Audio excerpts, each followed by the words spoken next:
y su plática titulada Resilience, the Scars That Lead to Growth.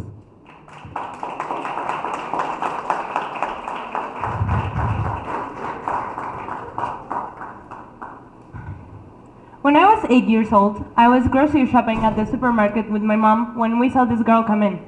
She was wearing short jeans and a short sleeve t-shirt. I noticed that on her thighs and the skin on her arm was covered in scars. Cut marks, more specifically.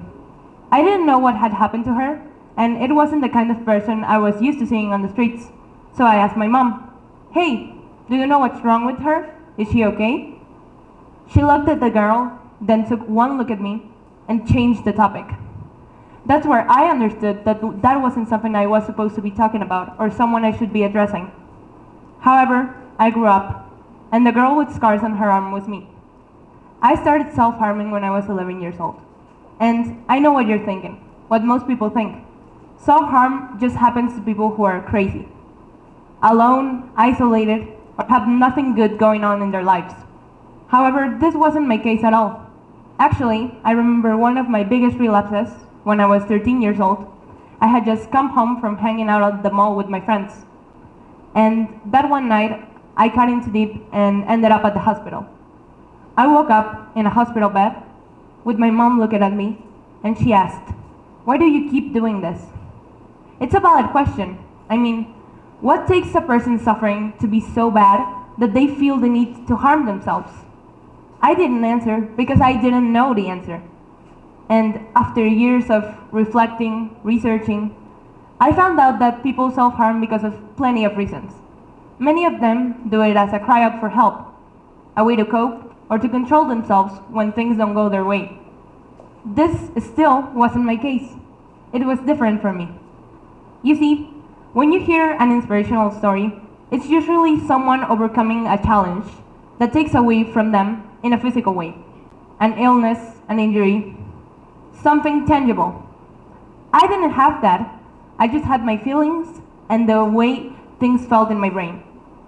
And somehow, I felt like I was making all this up, like I was crazy. Self-harm was my way of putting this into the real world. On looking into my skin and realizing that I was sick and this was damaging me in a real way, I wasn't making it up. When you self-harm, you don't want people to notice. Still, they do. And it's usually the people you want to hurt the least. Your family, your friends, your parents. I was lucky enough to have a very supportive family around me who got me help in a very early stage of my self-harm. However, I still noticed a pattern. I noticed that when I felt like things were getting bad again, it was usually the times in my life I felt most alone at. You see, I didn't have a real close group of friends. I had one or two close friends, but I didn't feel like I could trust anyone with what I was feeling like at the time. I think teenagers have something that kids don't, and adults just end up forgetting. A way of understanding each other that nobody else gets. When you don't have that, you stop trusting yourself. You isolate, and you don't feel like you're enough. I remember my therapist always telling me, "You need to love yourself before others can love you." This made me hate myself in many ways for a lot of time, because I didn't know how to love myself. I mean, who does? We're teenagers. Either way, I started meeting new people. I now had a real supportive group of friends who I could be myself with, and I felt really safe around. I realized that many things that I loved about my friends were things that they didn't even notice about themselves, or they just straight off hated about themselves. And many of the things that my friends thought made me unique was things that I thought were annoying in me, in my personality, my appearance. That's where I realized that self-love doesn't always come from inside. Sometimes you need to look at yourself from other people's eyes, other people's perspective, in order to understand what truly makes you special.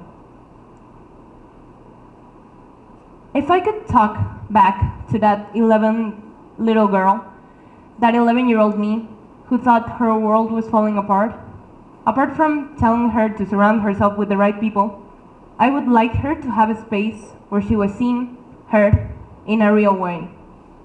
Mental health resources are more available now than ever. And despite me being really glad about this, it is still not enough. Let's look at the facts. 17% of people self-harm during their lives. This means at least someone you know has self-harmed or is still struggling with it. It doesn't matter if you talk to them every day, if you see them once a week, once a year, or you don't even know them that well. Someone you know is struggling right now. People who self-harm are 3 times more likely to commit suicide, which is a real thing that takes away millions of lives from us every day. You need to reach out to someone. You need to make people feel seen, heard. You need to remind your surroundings that you are there for them. And if you, yourself, are battling with your mental health and feel like you're not enough, you're not brave, or you don't have the enough courage for your story to be valid, I can now proudly tell you that when I look back at my skin, at the scars in my arm, I realize that I have gone through something that many people aren't even capable of imagining going through, and that I didn't thought I would survive. Still, I'm here, and I realized that healing doesn't mean erasing the past. It means carrying it with you, but not letting it control you. Rewriting and reframing your own story is what truly makes you brave and gain your power back. And as someone I really love once said, maybe what today seems like the worst day of your life truly just is the first day of yourself. Thank you.